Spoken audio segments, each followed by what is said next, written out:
You know that sound, folks. That's the noon whistle. I'm Chris Trottier, back here in Wisconsin from Florida.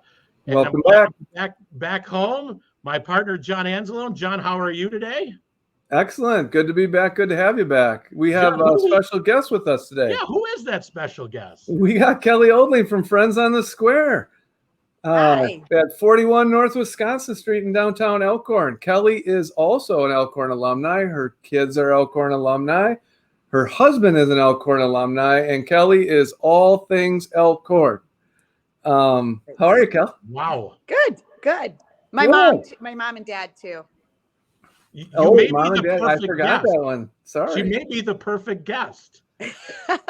Hey, for those that don't know, what does Friends on the Square offer? What are some of the things you guys offer? You know, we have a lot of people that walk into the store and they look around and they're like, what is this? And I always say, kind of look at it as the general store. We offer a little bit, but more modern than a general store. No flour, sugar. We offer, we have a little coffee shop, and then we offer the ice cream from Chocolate Shop out of Madison. We have a lot of Wisconsin products we carry too, from Good Earth, which is an all natural soap line, barbecue sauce, smoking teas, maple syrup, honey. That's all local that we offer. We offer paninis for breakfast and lunch. We make all of our soups, paninis, muffins, scones, all that in-house. Safe to say anything. I know coffee, smoothies, ice cream, clothing, gifts, cards, places to sit, right? Someone could come and have coffee, work on their computer, visit with somebody, have a meeting.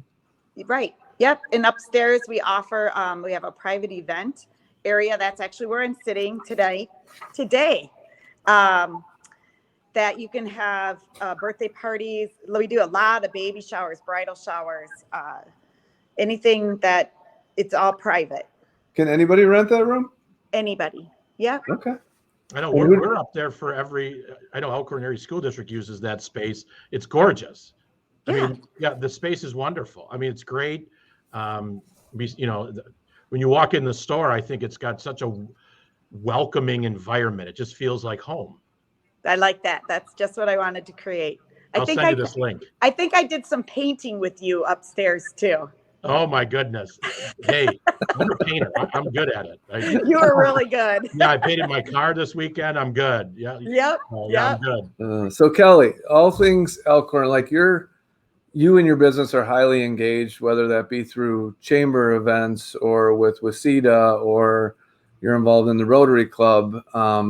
You're a great partner with the school district. I know with the senior stroll downtown, like you do a great job inviting all them in and providing a drink or something like that. What motivates you as a business owner to be so engaged or connected with the community as a whole?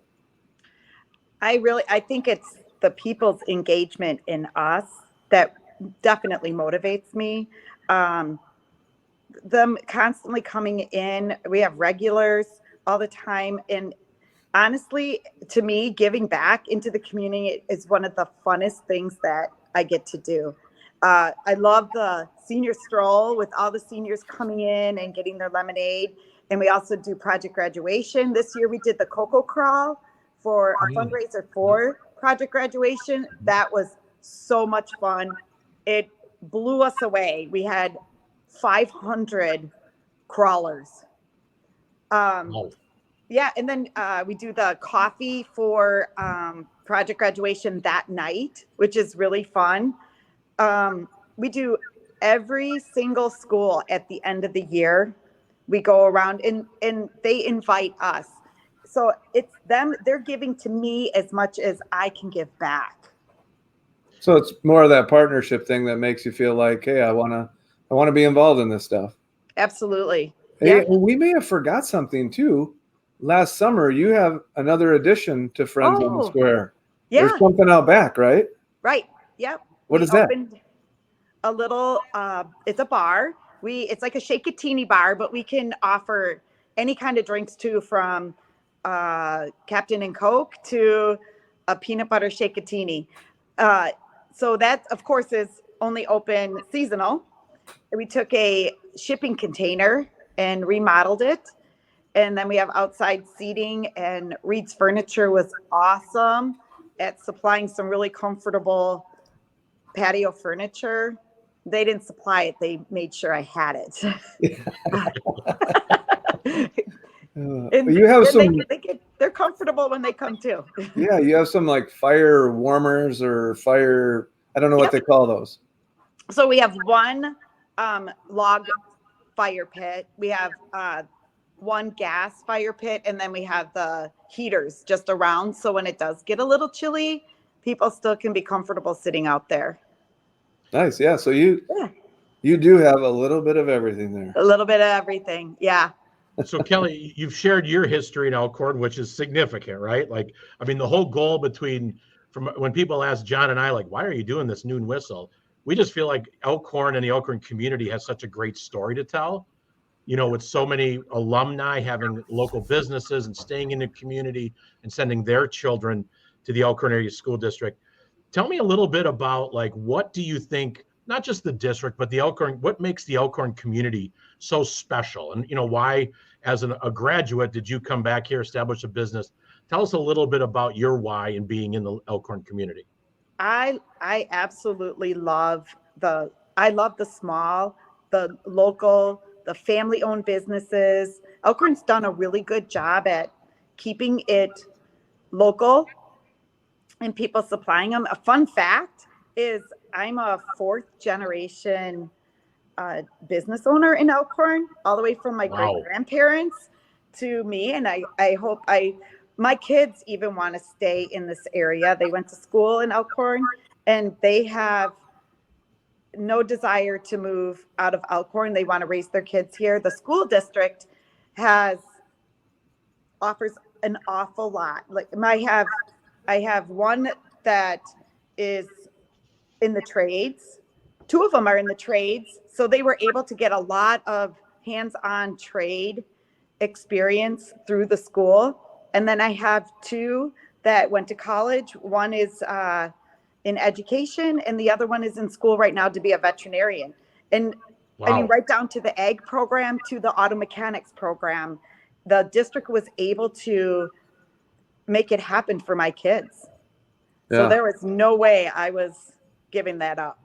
That's really neat. I mean, and thanks for mentioning that, and thanks for kind of promoting those programs. I know. Yeah. Don't miss also that your husband, who is an alumni, John, and your son run their own plumbing business. They're business owners as well. Right. Yep. They do. I think, you know, once again, being able that you know people that you can, it's easier to talk to people. People know you and they respect that. And we also have to respect that we're going to give the quality work back. We're not in a hurry just to be done and move on to the next one. Yeah. Yeah. So Kelly, I'm sure, you know, fourth generation business owner, your husband has a business, you have a business. Tell me, you know, we try and bring this always back to sharing with kids, because, you know, we're all parents here, right? And all of us remember that we knew everything when we were 17 and 18, right? And our kids do also. But like when you're looking at either hire, when your husband or you or any of your family members look to hire, what are some of the key skills you look for in an employee that you want to bring into your place of employment? I think for my place of employment mostly is personality.